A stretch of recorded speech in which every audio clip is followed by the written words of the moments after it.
Tu construis tes projets, tu avances, mais en regardant autour de toi, tu te rends compte que tu es de plus en plus seul. Les anciennes conversations semblent vides, les relations superficielles. Et si ce sentiment n'était pas un échec, mais le signe que tu es sur la bonne voie, aujourd'hui, on démonte le mythe de la solitude.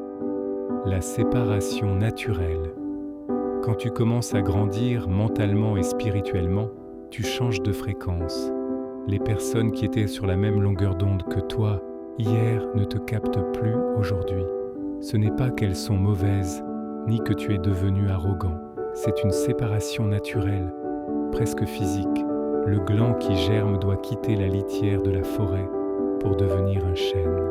Il ne déteste pas la forêt, il la dépasse. Le prix de la clarté. Cette solitude est le prix à payer pour la clarté.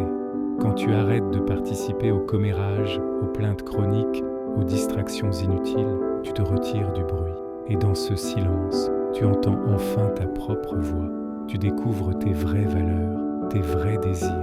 Les relations de façade meurent pour laisser la place à un terrain fertile où seules les connexions authentiques pourront pousser. L'atelier du bâtisseur.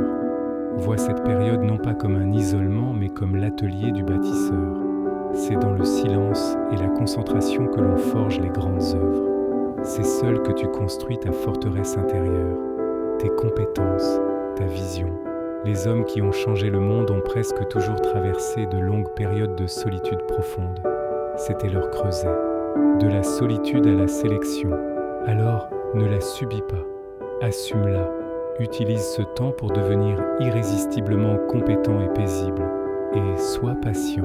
Les personnes qui méritent d'entrer dans ton nouveau monde, celles qui vibrent à la même fréquence que toi, te trouveront.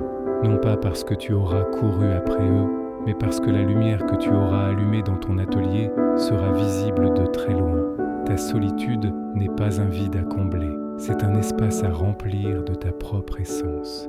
C'est le premier signe que tu deviens qui tu es vraiment.